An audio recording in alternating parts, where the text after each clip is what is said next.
Welcome to another edition of World Talks here on TVP World. I'm your host Benjamin Lee, and please join me and my guests on this next interview. Russia's oil sector, long the engine of its economy and state revenue, is facing mounting pressure from deep discounts on its crude exports, resulting in sharply weakened export earnings. Recent claims by Russian market authorities suggest that decades of undervalued pricing may have cost the country trillions of dollars in lost revenue. Joining us today on TVP World to explain the causes, implications, and future of Russian oil pricing is Sławomir Raszewski, Senior Oil and Gas Lecturer at the University of London. Hello and welcome to TVP World. Thank you for having me. So we're looking at this claim of trillion in losses due to undervalued oil pricing, but what does that actually mean? What does it reflect in terms of real revenue impact that it has when it comes to the Russian economy? Well, this is a very interesting development. And by the way, this has been ongoing for quite some time. Namely, the Russian oil exports are, if you like, lacking demand, but at the same time, there's increasing demand for those who are willing to risk purchases of Russian crude. So what we see here is that Russian oil is currently trading at more or less $20 to even $30 less than Brent price. So that's a very significant discount that Russian exporters are trying to attract importers with. But at the same time, this has, if you like, in the long-term implication of this, of course, is the lost revenue, because this is simply unsustainable in the long run. You know, these companies cannot continue using it as a business as usual. So in a long-term perspective, indeed, we can see lost revenues. But at the same time, what is very interesting here is that the discount attracts buyers. And I think this is a very interesting development. All right, so looking at the current oil prices and the lost revenue, how much would you attribute it to actual sanctions and how much of it is just kind of a market conditioning? Well, I mean, there is plenty of oil on the market at the same time. We also see that the Russian oil exports are largely sort of regional. We don't really have a global benchmark, the like of, WTI or Brent or Dubai Fata attributed to Russian exports. So the trade is largely operating around usual sort of export destinations. So this kind of puts pressure on the exporters because there are limited options as to where this oil is going to go. I mean, obviously, the traditional destinations such as India and China are the ones that we're thinking about. But of course, they at the same time understand the circumstances. The importers, the refiners understand the circumstances, and they indeed put more pressure on the exporters to buy with the discount. So overall, the lost revenue, we don't know exactly what the lost revenue is, but we clearly see that in the long run, this is unsustainable business practice. Right. And of course, I think the Russians understand this being an unsustainable business practice as well and have proposed domestic pricing mechanisms to try to counteract this situation. But how effective do you think that will be when it comes to actually countering these external valuation pressures?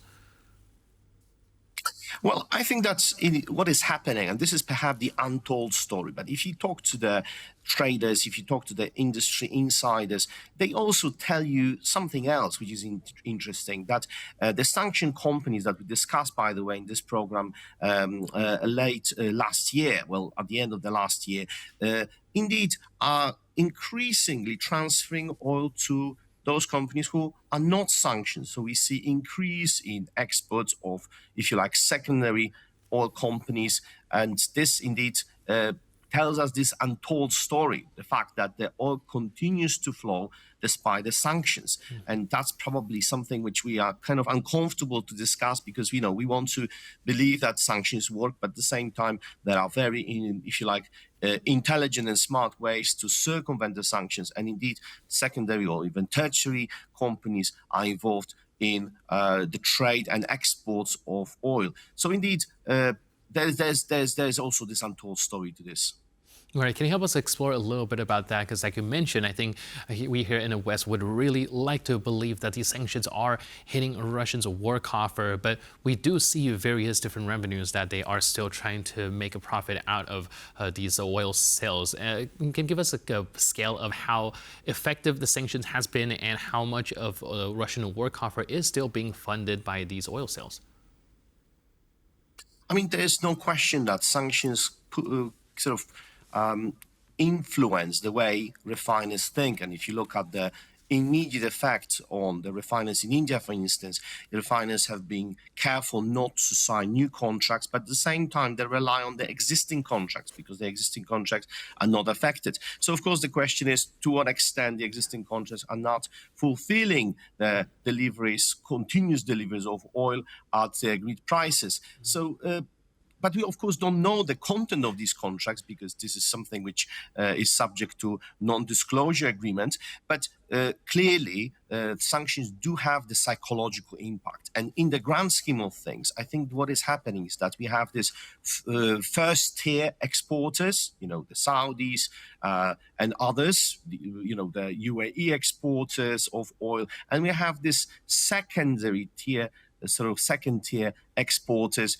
which are attractive to buyers because of the low prices, because of the discounts, but at the same time, because of this geopolitical premium, the risk premium, indeed, this impacts potential buyers. And indeed, we're probably going to, if this, outside of the box trade is continuing, we are probably going to see more involvement of shell companies and companies that are going to facilitate this trade. But of course, we can only estimate, the extent of the unaccounted trade in oil from Russia. Right.